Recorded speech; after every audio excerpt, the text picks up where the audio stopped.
cargas es mucho más que el levantamiento manual de cargas. Esto es lo primero que tenemos que tener muy claro. Estamos hablando acá de acciones que requieren de la fuerza humana para mover y manipular manualmente objetos mediante acciones de levantamiento, descenso, transporte y empuje y arrastre manual de cargas. Veamos la definición de estas distintas acciones según la norma ISO 11228 en su parte 1 y parte 2.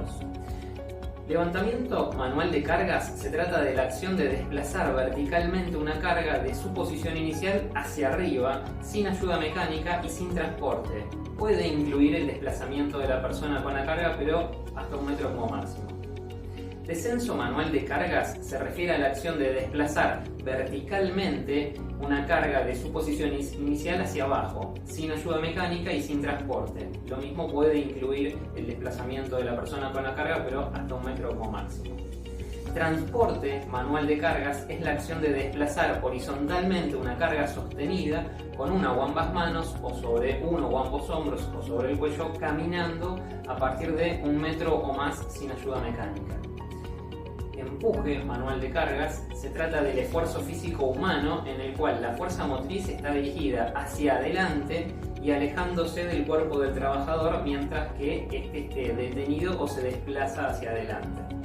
Arrastre manual de cargas se trata del esfuerzo físico humano en el cual la fuerza motriz está frente al cuerpo y orientada hacia el cuerpo del trabajador mientras éste esté detenido o se desplaza hacia atrás.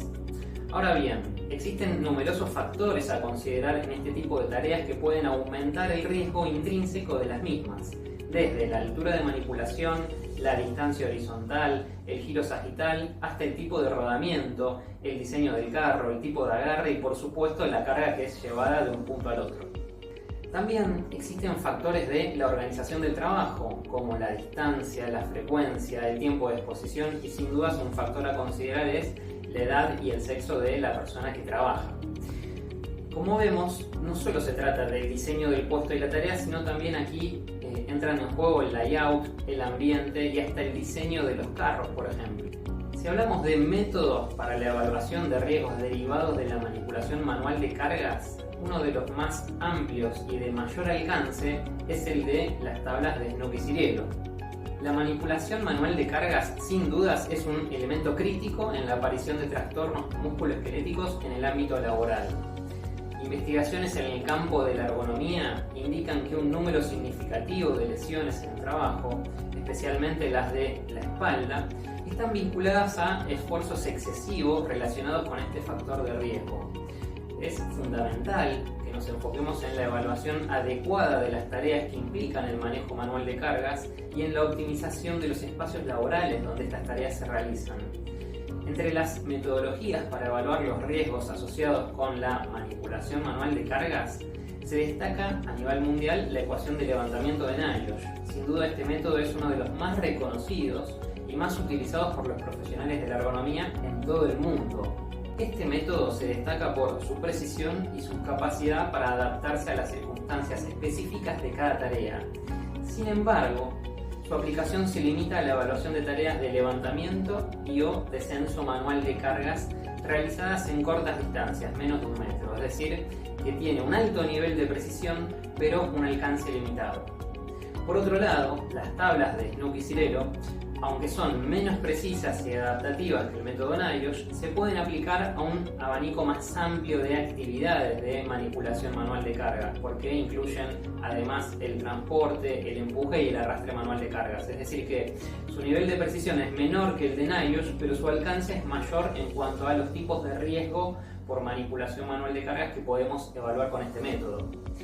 Como decimos siempre, cada uno de estos métodos tiene sus virtudes y sus limitaciones, y la elección entre ellos depende de las características específicas de la tarea a evaluar.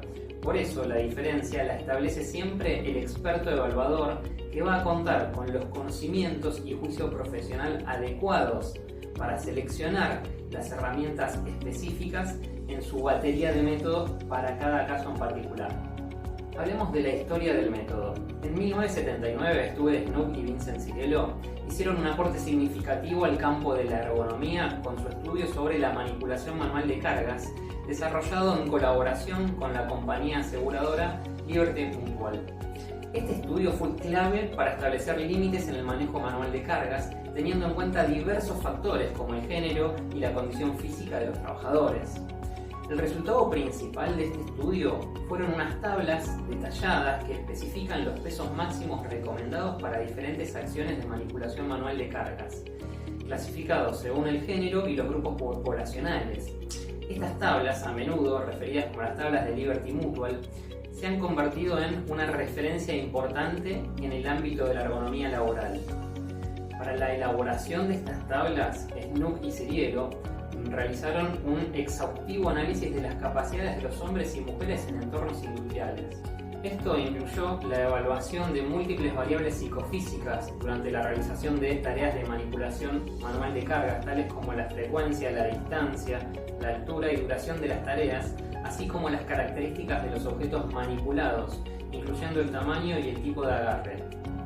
Los hallazgos de estos estudios y experimentos se complementaron con datos de investigaciones previas, resultando en las tablas ampliamente reconocidas hoy en día.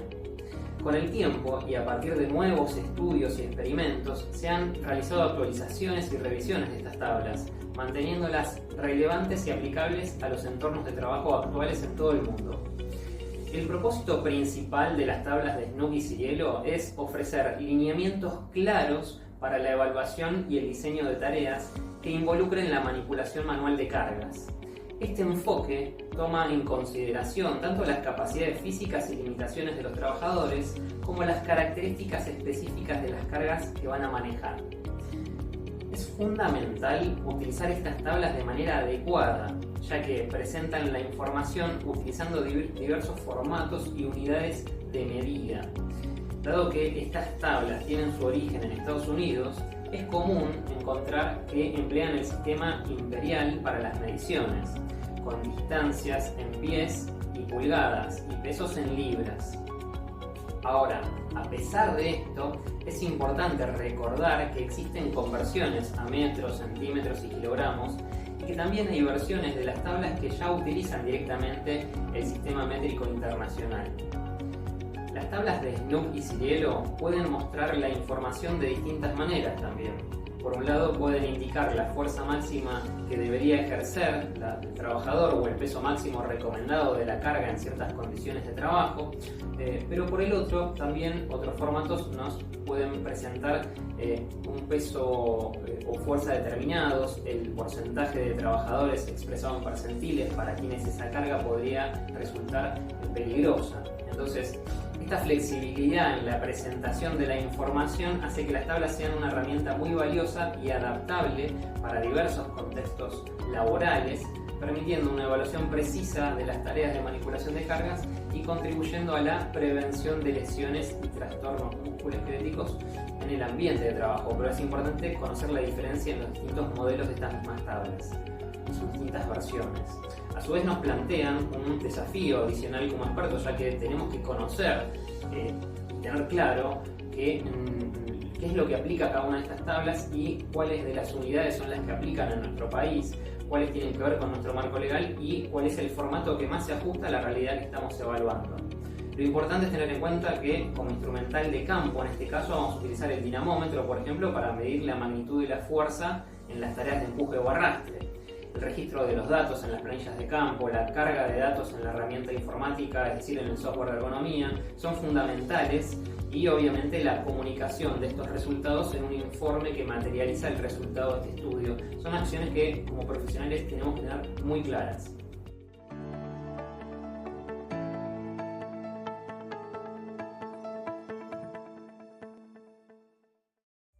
Si estás listo para despegar tu carrera y querés aprender más sobre ergonomía laboral, ingresa a www.ergonomia.org.ar y www.ergolatam.org.